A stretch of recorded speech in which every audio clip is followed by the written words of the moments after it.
Hey guys, just as a introductory video for our channel, a couple of you guys have shown off some of your vehicles, so I guess I'll take an opportunity to show off mine.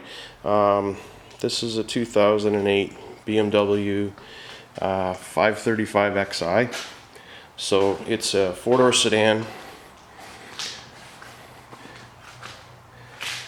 And it's got a +2 wheel package on it, 19-inch rims. It's got KW coil-over suspension, so it's actually an adjustable height suspension, so I can lower it or raise it as I wish.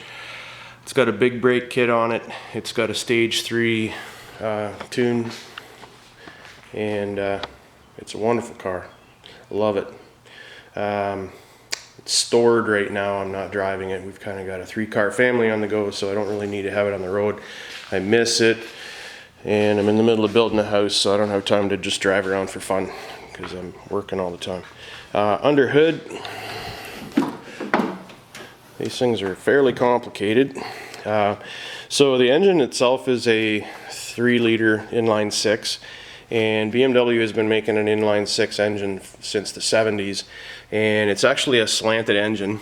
So the engine slopes to the left, and that's to give hood clearance, basically. So because an engine stands kind of vertically, an inline engine's kind of tall, so they tilt it.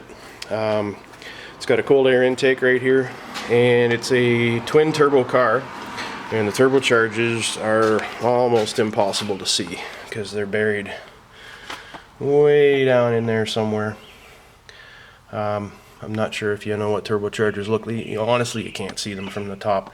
It's so tight. This car is so difficult to work on. But if you look at the intakes here, there's 2 air filters, because there's a intake runner. The one goes around the front underneath the motor and feeds the one turbocharger, and then the other one goes around the back of the motor and feeds the other turbocharger. It's a very, very complicated system. This engine came from the factory with 300 horsepower, and it reaches its full torque, and I forget what the torque numbers are on it, but they're in the 300s as well, I believe. Reaches its full torque, its maximum torque, at about 1900 RPM. So you get an awful lot of torque at very low RPM. The reason for the twin turbo is that the turbochargers are very small. And so if the turbocharger is small, then the exhaust gases that cause it to spin, they spool it up much more quickly. And a single turbo, I mean, there's a lot of people that hot rod these engines, by the way, and they replace the twin turbo with a single, and they go to a really big turbo, and so they make massive amounts of power, but they take longer to get spinning, and so you have what's called turbo lag. You hit your accelerator pedal and you don't get a response right away, and then all of a sudden you take off like a rocket. This car has excellent throttle response. It's almost instantaneous, which is really uncommon in a turbo vehicle.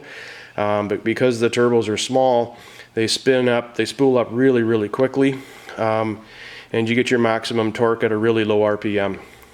So with the cold air intake and the chip tuning, it's making about 340 horsepower, and on top of that, it gets 8.5 liters per 100k for mileage, which is really good mileage for a big heavy car like this with that much power. So it's my baby. It's a little dusty right now. I haven't detailed it in a while, but anyways, just thought I'd show you that and use this as the intro video for our YouTube channel. So there you go.